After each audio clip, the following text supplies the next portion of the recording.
Ramzan offer के साथ ले आया Devoint venture private limited. Budget supermart के 1 साल पूरे होने के मौके पर बजट लेकर आया है ऑफर्स का बाजार।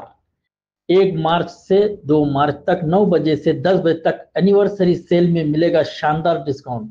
बजट सुपरमार्ट ने आपके लिए तैयार किया है स्पेशल ऑफर। 20 ऐसे प्रोडक्ट्स पर एक खरीदो एक फ्री पाओ का ऑफर। 150 अलग अलग प्रोडक्ट पर मिलेंगे 15% से 50% तक के भारी डिस्काउंट। हर चीज पर मिलेंगे लाजवाब ऑफर्स, क्योंकि बजट बॉय का एनिवर्सरी सेल है खास। पता budget boy supermart, below Kausar hospital, Apna corner Parbhani. आइए और खरीदारी का आनंद ले। केवल बजट बॉय सुपरमार्ट पर Brooke Bond, Taj Mahal tea food, right tomato ketchup 900 gram, best Malabar paratha 80 gram, शक्कर, चना दाल, मसूर दाल, साथ ही बादाम, काजू, हर क्वालिटी के चावल जैसे आरएल हो या बासमती चावल, रवा पैकेट तो मैदा पैकेट भी चाहे रवा पैकेट तो मैदा पैकेट भी। लो कंपनी के गाय के घी, अंबारी चाट मसाला तो सुहाना अंबारी मिर्ची और सुहाना कसूरी मेथी। हर कंपनी के चाय पत्ती, हेलमेंस रियल मेयोनीज 80 ग्राम, फूड राइट सिजवान चटनी, प्रवीण पिकल मैंगो, जार लाइन कीमिया, डेट्स यानी पेड़ खजूर 500 ग्राम, लाइन केनो डेट्स 500 ग्राम, रिवो प्रीमियर डेट्स 500 ग्राम, खारिज खजूर लाल 500 ग्राम, किशमिश 250 ग्राम, अंजीर 500 ग्राम, रामा मुनक्का 250 ग्राम, रामा ब्लैक राइसिंस 250 ग्राम, कद्दू खीर बाबा फूड 190 ग्राम, बाबा हरीश 500 ग्राम, रूह अफ़ज़ा शरबत 750 ml, कोल्ड ड्रिंक्स 2 लीटर 2.5 मिली, मेमो प्रोडक्ट, मैक्रेन product, Mom Earth all, Pahal brand, Fogg perfume, Axe perfume, Bella Vita perfume, रिया all perfume, Parachute hair oil, coconut 500 ml, Vaseline body lotion deep moisture 400 ml, Closeup toothpaste ever fresh red 150 gram. ऐसे 2000 से भी ज्यादा product पर मिलेंगे शानदार offer. देर किस बात की, चले आओ। अरे बोला ना। धनंजय मुंडे यांचा राजीनामा घेण्यात आला. 90 दिवसानंतर हा राजीनामा झाला आहे. दोनच ठीक आहे, बघूया. मला असं वाटतं की धनंजय मुंडे यांच्या राजीनाम्याबद्दल जे काय बोलायचं होतं ते सगळ्या माझ्या आमदारांनी, म्हणजे शिवसेनेच्या आमदारांनी सुद्धा आणि काँग्रेस राष्ट्रवादीच्या आमदारांनी बोलून झालेला आहे. प्रश्न हा सर्वांना पडलेला आहे तो की जे काही व्हिडिओ किंवा फोटो काल आले हे आधी सरकारकडे आले होते की नव्हते, हा एक महत्त्वाचा प्रश्न आहे. त्यानिमित्ताने सुद्धा बरीचशी चर्चा आपल्या माध्यमावरती झालेली आहे. मी आता हा आजचा पहिला दिवस झालेला आहे या राजीनाम्याचा आणि एकूणच चर्चेचा. हळूहळू आणखीन विषय पुढे पुढे येत जातील. रोजच तसं पाहिलं तर काही ना काहीतरी भानगडी बाहेर येत आहेत. मला असं वाटतं की मुख्यमंत्री जर पारदर्शी कारभार करत असतील तर त्यांचं स्वागत आहे, पण पारदर्शीपणाने कारभार करताना त्यांचे हात कोणी बांधतायत का, हा सुद्धा एक प्रश्न आहे. महाराष्ट्राच्या जनतेला आता या सगळ्याचा वीट आलेला आहे, कंटाळा आलेला आहे. त्यांना त्यांच्या व्यथा सोडवणारं सरकार पाहिजे. एकमेकाच्या व्यथांना पांघरून घालणारं सरकार हे महाराष्ट्राच्या जनतेला नको आहे. आणि आमची सुद्धा हीच अपेक्षा आहे की विरोधी पक्ष म्हणून आम्ही नेमके कोणाचे विरोधी आहोत, तर या समस्येच्या विरोधी आहोत.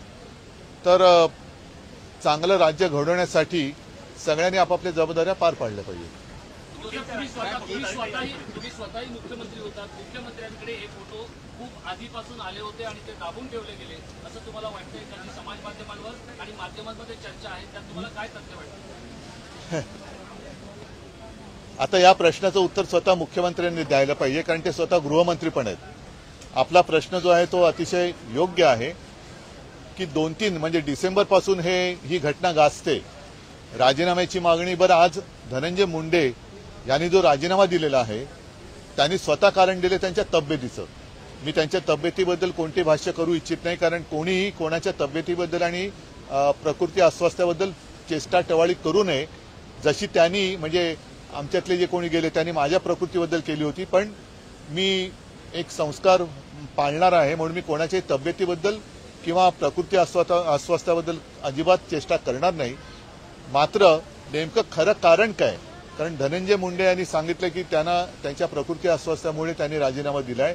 त्याच वेळेला अजितदादा असं म्हणाले की त्यांनी नैतिकतेच्या आधारावरती दिलेला आहे. तर नेमकं कारण काय?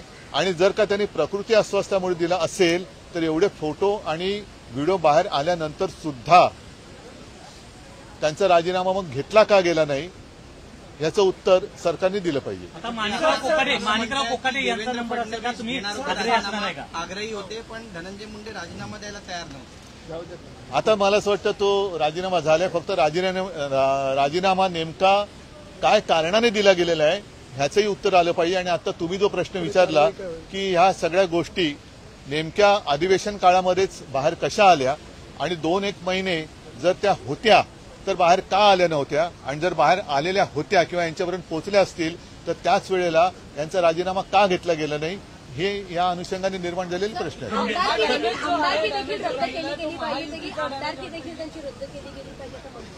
आणि त्याचबरोबर खंडणीच्या कारणास्तव हा खून झाला होता. आणि आता बघा, धनंजय मुंडे यांच्या बंगल्यावर झाले असं समजतंय, तर सहआरोपी करावं का धनंजय मुंडे यांना देखील तशी मागणी केली. म्हणूनच मी काय म्हटलं की 2-1 महिने या सरकारने तशी कोणती हालचाल केलेली नव्हती. हे आश्चर्यकारक आहे. आणि आता जी काय मागणी होते मग ती जनता आज तिकडे मराठवाड्यामध्ये उत्स्फूर्तपणाने काही ठिकाणी बंद होत आहेत. तर जनतेची जी जनप्रक्षोभ आहे तो होऊ द्यायचा नसेल तर जनतेच्या भावनेचा आदर केला गेला पाहिजे. आणि नुसता राजीनामा नाही आणि केवळ एकाचाच नाही तर बाकी सुद्धा ज्या ज्या काही गोष्टी आता कानावर येत आहेत आणि घडतात आणि तुमच्याच माध्यमातून जनतेसमोर येत आहेत, सरकारने त्याही बाबतीमध्ये हालचाल केली पाहिजे. कारण आता हे सरकार खूप मजबूत आहे. आताच वेळ आहे की महाराष्ट्रातनं ही गुंडागर्दी आणि भ्रष्टाचार मुक्त महाराष्ट्र करायचा असेल तर हीच वेळ आहे. नाहीतर मग आता लाडक्या बहिणीसारखी लाडका गुंड अशी योजना सरकारने आणली. सरकारपेक्षा महाराष्ट्र बदनाम होतोय. बरं, अजित पवारांचा आहे की महायुतीचा हा संपूर्ण डॅमेज होणावा या प्रकरणानंतर ह्या एकूण जी बदनामी होते ती सरकारची होते, पण त्याचबरोबरीने महाराष्ट्राची बदनामी होते आहे. आणि महाराष्ट्राची बदनामी कोणत्या परिस्थितीत होता कामा नये हे महाराष्ट्रातल्या प्रत्येक नागरिकाचं मत आहे. महाराष्ट्र के हालात उत्तर प्रदेश या बिहार जैसे हो गए जिस प्रकार से बरं ठीक आहे. नाही पक्षाच्या वतीने विरोधी पक्षनेत्यासाठी अध्यक्षांकडे राष्ट्रवादी नावाची शिफारस करण्यात आलेली आहे. अनेक दिवसांपासून केव्हा शिफारस करणार मला तेच मी बोलायला आलो होतो, पण तुम्ही काय मला बोलूच देत नव्हता. आता तुमच्या समोर मी जो आत्ता आलेलो आहे ते हेच सांगायला आलेलो आहे की गेले काही दिवस सातत्याने एक प्रश्न विचारला जात होता की विरोधी पक्षनेते पदावरती दावा तुम्ही सांगणार आहात की नाही. आज शिवसेनेने विरोधी पक्षनेते पदावरती दावा केलेला आहे. आणि साहजिकच आहे, काँग्रेस असो राष्ट्रवादी असो, महाविकास आघाडी म्हणून या पुढची वाटचाल जी आहे ती आम्ही एकत्र करणार आहोत. इतर सुद्धा ज्या काही गोष्टी आहेत त्याहीबद्दल आमची चर्चा सुरू देखील आहे आणि यापुढे सुद्धा चर्चा करून आम्ही एकत्रित निर्णय यापुढे घेत राहू. पण आज मात्र आम्ही विधानसभा अध्यक्षांकडे विधानसभेतल्या विरोधी पक्षनेते पदासाठी माननीय भास्करराव जाधव यांच्या नावाची मागणी केलेली आहे. आणि आम्हाला खात्री आहे की लोकशाही मूल्यांचं पालन करून लवकरात लवकर याचा निर्णय होईल. आणि येत्या बजेटपूर्वी, कारण बजेटमध्ये विरोधी पक्षनेते पद किंवा विरोधी पक्षनेता असायला पाहिजे जो जनतेच्या वतीने काही बोलू शकेल. तर आम्ही अपेक्षा अशी करतोय की मुख्यमंत्री ज्याप्रमाणे स्वच्छ कारभार करतायत, भ्रष्टाचार एक असेल, आता त्यांनी काल परवा सांगितलेलं आहे की कोणी जरी गुंड असला, आता केंद्रीय मंत्र्यांच्या मुलीची छेडछाड काढली गेली तर स्वतः मुख्यमंत्री बोललेत की कोणत्याही पक्षाचा असला तरी त्याला दया माया क्षमा दाखवली जाणार नाही. तर त्याच पद्धतीने त्याच नीतीला जागून याही बाबतीमध्ये लवकरात लवकर निर्णय होईल अशी आम्हाला आशा आहे. विरोधी पक्षनेते पदाचा 2.5 वर्षांचा फॉर्म्युला ठरलेला आहे का? नाही असा फॉर्म्युला वगैरे काही नाहीये. आणि म्हणून मी म्हटलं की आम्ही एकत्रितपणाने पुढे जातो आहोत. बऱ्याच गोष्टी आहेत, जसं काही निवडणुका असतील, काही असतील, तर पुढे बघू नका. पण विधान परिषदेमध्ये काँग्रेस आग्रही आहे विरोधी नावाची पक्षासाठी. जोरदार मागणी होती विरोधी पक्ष नेतेपदासाठी आणि असं म्हटलं जात होतं की भाजपलाही ते नाव चालणार होतं. नेमकं काय घडलं की त्याच्यामुळे त्यांना बॅकसीटवर बसवलं? भाजपला आधी त्याचं नाव चालणार होतं, आधी मला कळलं असतं बरं झालं असतं. म्हणजे घराणेशाहीला त्यांचा विरोध नाही हे मला कळलं असतं तर बरं झालं असतं. सर हिंदी में बता दीजिए, जिस प्रकार से महाराष्ट्र में धनंजय मुंडे का मामला आया, संतोष देशमुख का मामला आया, क्या महाराष्ट्र के हालात उत्तर प्रदेश या बिहार जैसे हो रहे हैं? एक जमाना जरूर था, कुछ भी अगर गलत होता तो बिहार और उत्तर प्रदेश का नाम लिया जाता था, लेकिन अब दोनों जगह पर या तीनों जगह पर बीजेपी शासित गवर्नमेंट है. किसके साथ किसकी बराबरी करे? और माना तो यही जाता है कि बिहार की हालत अब काफी सुधर गई है.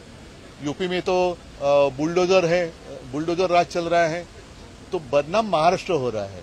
और ये जो संस्कृति है और जिस तरीके से घटनाएं घट रही है, तो मतलब हो रही है, घट रही है मतलब कोणाला वाटेल की घटतात की काय, म्हणजे घडतायत, तो हो रही है. तो ये कभी महाराष्ट्र ने नहीं देखा था.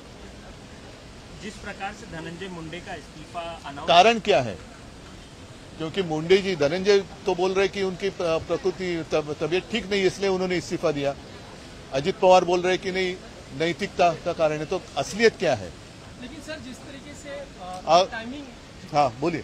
जिस तरीके से चार्जशीट सामने आए उसमें जिस क्रूरता की हद सामने आई है, जिस तरह से हत्या की गई है और जो सब सामने आया है, उसके बाद अभी उनके ऊपर चार्जशीट में वाल्मीकि करार नंबर 1 का आरोपी है जो धनंजय मुंडे के संशासित कर भी है, ऐसे कहा जाता है. उसमें है. तो वक्त लिया गया, ये सारी चीजें तो पहले ही सरकार तक पहुंची हुई, खुद भी मुख्यमंत्री रहे हैं. मुख्यमंत्री तक ये यही एक सवाल है कि जिस तरीके के सब फोटो और वीडियो कल आ गए बाहर, तो क्या होम डिपार्टमेंट के पास ये जानकारी पहले नहीं आई थी? अगर आई होगी तो क्यों इतने दिन लगाए?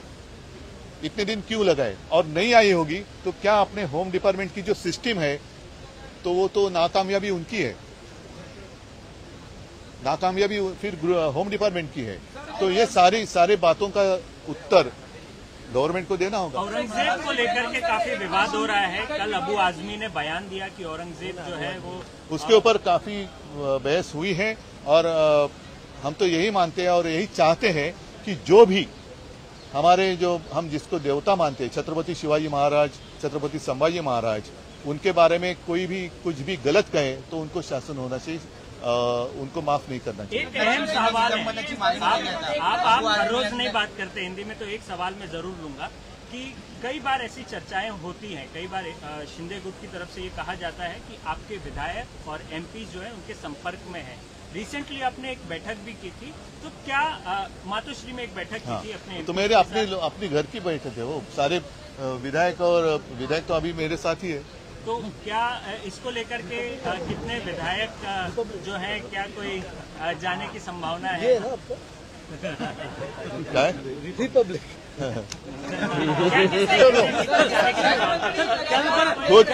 वो मैं उनको यही सलाह देना चाहता हूँ कि अपने वो खुद के विधायक बचा के रखे, क्योंकि जिस तरीके से उनकी हालात इस गवर्नमेंट ने करके रखी है, तो वो खुद को संभाले. और बाद में वो जो गाना था ना एक पिक्चर में, सपने में आती है, फिर मेरे विधायक उनके सपने में आएंगे. अभी तो नहीं. धन्यवाद. एकता नगर में घर बनाइए जहां हर कदम पर सुकून होना चाहिए.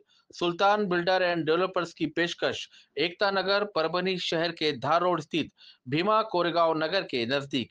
एकता नगर में सर्वे नंबर 241/3 में प्लॉटिंग की शुरुआत की गई है.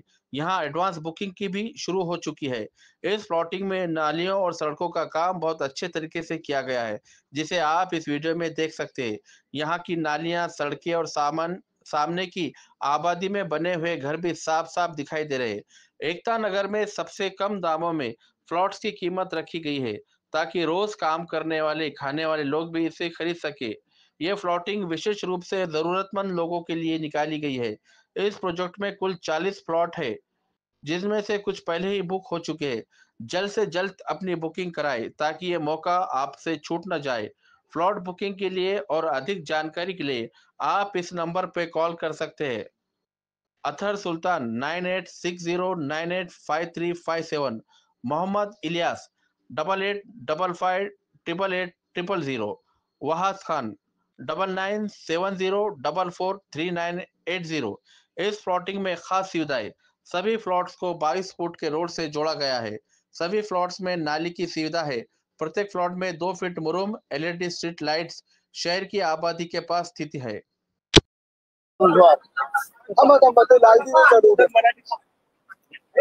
विधानसभेमध्ये आज लक्षवेधी क्रमांक 5 द्वारे आज महाराष्ट्रामध्ये खोट्या कंपन्या आणि खोटी औषधं ज्या पद्धतीने वितरित केली गेली त्याचा लॅबोरेटरी टेस्टिंग रिपोर्ट हा देखील ही औषधं बनावट होती। एक औषध देखील त्याच्यामध्ये कुठचाही मेडिकली औषधाचा नव्हता, पावडर होती असं लॅबोरेटरी सांगितल्यावर देखील ही औषधं खरेदी केली गेली। हा मोठा भ्रष्टाचार आहे। ही कंपनी उत्तराखंडची होती, कंपनी अस्तित्वात असताना देखील ही औषधं खरेदी केली गेली। याच्यामध्ये दोषी कोण मंत्री आहेत, कोण अधिकारी आहेत? आणि आमचं म्हणणं असं होतं की महाराष्ट्राच्या सामान्य जनतेच्या आरोग्याशी खेळणारे त्यावेळेचे आरोग्यमंत्री, त्यावेळेचे अधिकारी हे जे कोण दोषी असतील त्यांना तात्काळ निलंबित करा अशी आमची मागणी आहे। परंतु विधानसभेमध्ये मंत्री महोदयांनी उत्तर व्यवस्थित दिलं नाही आणि केवळ अशा पद्धतीने खोटी उत्तराखंडची जी कंपनी आहे यांची चौकशी केली तर ड्रायव्हर, चपरासी यांच्या नावावर या कंपन्या रजिस्टर असतात, याचे नमुने देखील आपल्याकडे आहेत। आणि अशा लोकांना पाठीशी घालण्याचं काम हे सरकार करतंय। महाराष्ट्राच्या आरोग्याशी, सामान्य जनतेच्या आरोग्याशी खेळण्याचं काम करतंय आणि खोटी औषधं विकणाऱ्या मंत्र्यांना आणि अधिकाऱ्यांना हे सरकार पाठीशी घालतंय असं आम्ही विधानसभेत मांडून आज सभात्याग केलेला।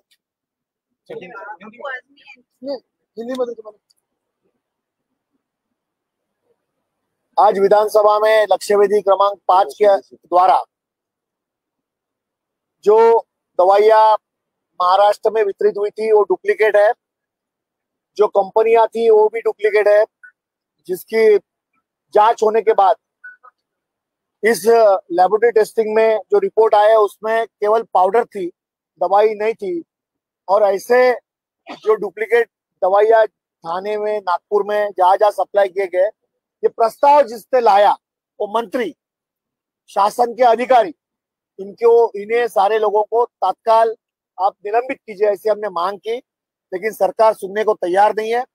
सरकार ऐसे कंपनियां, अधिकारी इन सारे लोगों को प्रोटेक्ट कर रहे हैं, इसीलिए हमने मांग की कि उसको निलंबित करो, मंत्री जो कोई है उसके ऊपर कार्रवाई करो, लेकिन सरकार ये सुनता नहीं है। मंत्री महोदय ने इसके बारे में जवाब नहीं दिया, इसलिए हमने सभात्याग किया है।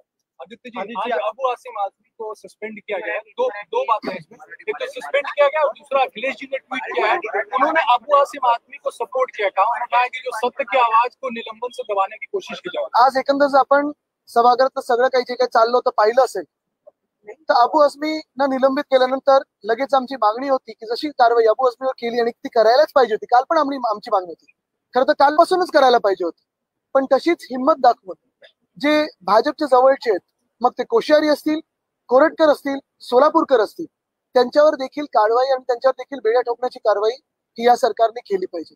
आपण पाहतोय की काल औरंगजेबाची प्रशंसा केली आणि काल आम्ही जी मागणी करत होतो निलंबित करा ती काल नाही ऐकली, पण भाजपचं स्वतःचं राजकारण चालवायचं आणि स्वतःला अडचणीत हाऊसमध्ये आणायचं नाही, पण पुन्हा एकदा आज गोंधळ घालून आज भाजपने ते केलं। आमची तर मागणी कालच करण्याची होती, पण त्याही पुढे कडे जाऊन आम्ही जो स्थगन प्रस्ताव मांडणार होतो, मग त्याच्यात कोरटकर असतील, सोलापूरकर असतील, कोश्यारी असतील, त्यांनी तर थेट छत्रपती शिवरायांचा अपमान केलाय, महात्मा ज्योतिबा फुलेंचा अपमान केलाय, सावित्रीबाई फुलेंचा अपमान केलाय। मग भाजप ही कारवाई त्यांच्यावर का करत नाही? आज देखील त्यांनी गोंधळ एवढ्यासाठीच घातला कारण त्यांना पाठराखण करायची होती त्यांची, ज्यांनी छत्रपती शिवरायांचा अपमान केला। भाजपला पाठराखण करायची होती, संरक्षण द्यायचं होतं त्यांना, ज्यांनी महात्मा ज्योतिबा फुले असतील, सावित्रीबाई फुले असतील, छत्रपती शिवराय असतील आणि महाराष्ट्राच्या सदनाचा अपमान केला, त्यांची पाठराखण करायचं होतं, त्यांना संरक्षण द्यायचं होतं। म्हणून भाजपने आज गोंधळ घातला आणि त्यांची जी बी टीम होती अबू आझमी त्यांना कालच ऍक्टिव्हेट केलं आणि सांगितलं की तुम्ही आता औरंगजेबाची प्रशंसा करा। असो, हे सगळं होत असताना देखील आपण पाहिलं असेल आज आता आम्ही जो वॉकआउट केलेला आहे या अधिवेशनात, आम्ही ज्या मंत्र्यांनी अभ्यास केला असेल, उत्तरं नीट दिली सदनाला, त्यांचं कौतुक जाहीरपणे केलेलं आहे। पण दोन असे मंत्री आज तर आत्ताचे जे मंत्री आम्ही वॉकआउट केला ते ह्याच गोष्टीसाठी केला की आरोग्य खातं की FD खाते, हे दोन्ही खात्यांमध्ये ताळमेळच नाहीये. एक बोलतं ह्यांचं, एक बोलतं त्यांचं आहे. हा आमचा विषय नाही, तो त्यांचा विषय नाही. म्हणजे खेकडे मंत्री होते, त्याच्यात ते सापडले जातील का? त्यांना संरक्षण द्यायला हे खेकड्यांसारखे एकमेकांचे पाय खेचत होते आणि आडवाआडवी करत होते. उत्तर आम्हाला एकच स्पष्टपणे पाहिजे होतं की ज्यांनी जीव घेणे खेळ केला, ज्यांनी जीव घेणे भ्रष्टाचार केला, ज्यांनी औषधात पैसे खाऊन पावडर विकली लोकांना, त्यांना तुम्ही त्या अधिकाऱ्यांना निलंबित कराल का? आणि जे तत्कालीन मंत्री होते त्यांना चौकशीत आणाल का? कुठे कठीण प्रश्न होता. जर कोण दोषी असेल तर करा ना, जे कोणी अधिकारी असतील त्यांच्यावर कारवाई करा, जे कोणी मंत्री असतील त्यांच्यावर कारवाई करा. चुकतंय काय अडतंय? पण ते काही बोलायला तयार नाही. सामान्य नागरिकाच्या जीवाशी खेळ होतोय, पण कुठेही हे सरकार संवेदनशील नाही. तसंच दुसरे ते गुल लाभराव पाटील, बरोबर आहे, ते देखील टपोरी मंत्री असल्यासारखे उत्तरं देतात. काय म्हणजे मेन प्रश्न सोडून बाकी सगळ्याची उत्तरं देतात. आणि अभ्यास न केल्यामुळे, म्हणजे तुम्ही बघा, मुख्यमंत्री स्वतः अभ्यास करून उत्तरं देतात. अजित पवार साहेब जे उपमुख्यमंत्री आहेत ते स्वतः अभ्यास करून उत्तरं देतात. एक उपमुख्यमंत्री त्यांचा काय ताळमेळच नसतो, ते काय नुसतं आणि सोडून देतात. त्यांनी खाते वाटप पण केलंय. बाकीच्या वेळी खाती स्वतःकडे कॉन्ट्रॅक्टरची डील करायला, पण उत्तरं देताना स्वतःकडे खाती नाही. आणि तसंच त्यांचे जे मंत्री आहेत त्यांच्या गटातले ते टपोरी उत्तरं देतात.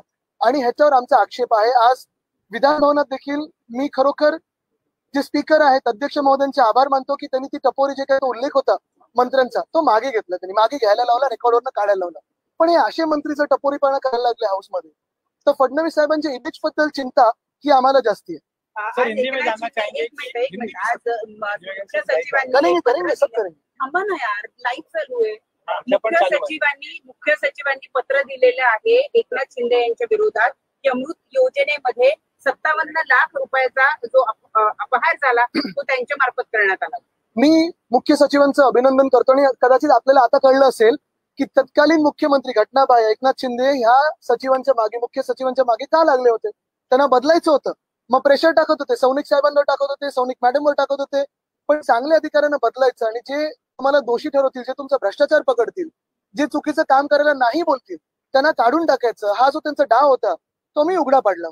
आज हे जे काही त्यांनी पत्र लिहिलं असेल, अशीच अनेक पत्र मी मागच्या काळात लिहिली होती आणि आता मुख्यमंत्र्यांकडे जाऊन देणार आहे. रस्त्याचा घोटाळा एकनाथ शिंदेंचाच हात आहे. MMRDA जे फ्रान्सच्या देशदूतांनी पत्र लिहिलेलं आहे त्याच्यात पण एकनाथ शिंदेंचाच हात आहे. ह्याच्यावर सगळ्यावर मुख्यमंत्री महोदयांनी जर कारवाई केली तर विरोधी पक्ष म्हणून देखील आम्ही त्यांची साथ देऊ. कारण आम्हाला देखील हा महाराष्ट्र पारदर्शक कारभार करणारा महाराष्ट्र पाहिजे, स्वच्छ महाराष्ट्र पाहिजे. फक्त एकनाथ शिंदे यांच्याच विभागाचे ही सगळी प्रकरणं पुढे आणली जात आहेत का? जाणीवपूर्वक त्यांना एकटं पाडलं जात आहे का? आता हा त्यांनी विचार करावा. कारण हलक्यात घेतलं तर काय होईल, आता हलकं फुलकं किती येतं दिसायला लागलं. नुसतं हवा होती, गॅस होता. सर,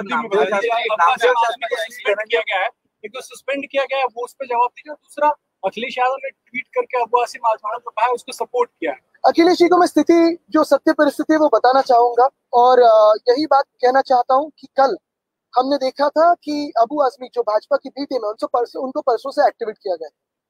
कल भी हमने स्थगन प्रस्ताव दर्ज किया था, आज भी हमने लाने की कोशिश की, लेकिन स्थगन को स्वीकारा नहीं, क्योंकि उनको यही कहना था कि भाजपा की जो नीति है, फिर वो कोश्यारी हो, कोरटकर हो, सोलापुरकर हो, जिन्होंने छत्रपति शिवराय का अपमान किया, जिन्होंने महात्मा ज्योतिबा फुले का अपमान किया, जिन्होंने सावित्रीबाई फुले का अपमान किया है, उनको वो बचाना चाहते थे.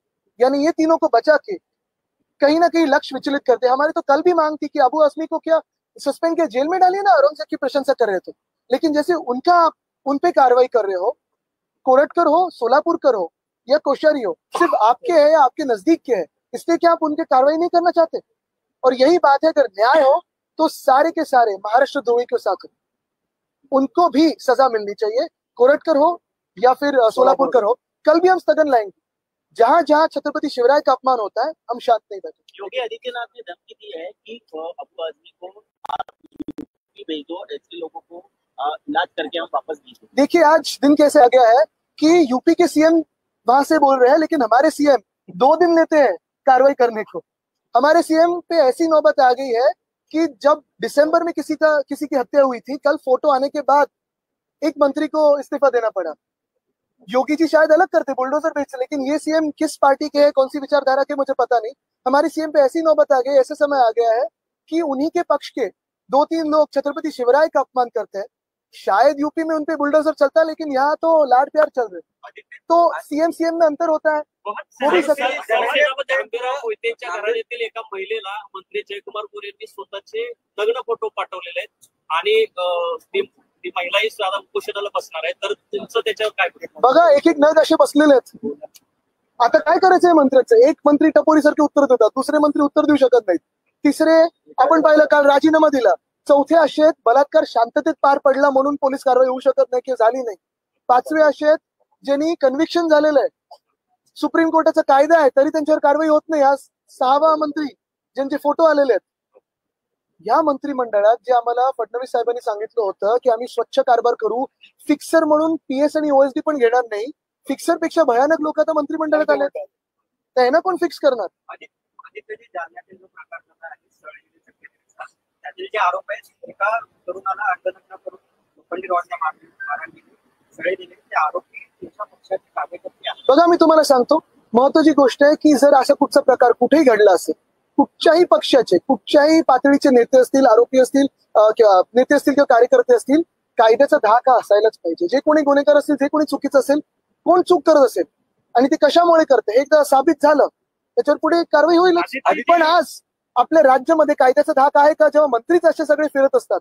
काल नक्की राजीनामा का दिलाय? नैतिकता म्हणून दिलाय की प्रकृती म्हणून दिलाय? ह्याचं उत्तर अजून आलं नाही. तर असं सगळं होत असताना काय कोणी उत्तर देणार याच्यावर?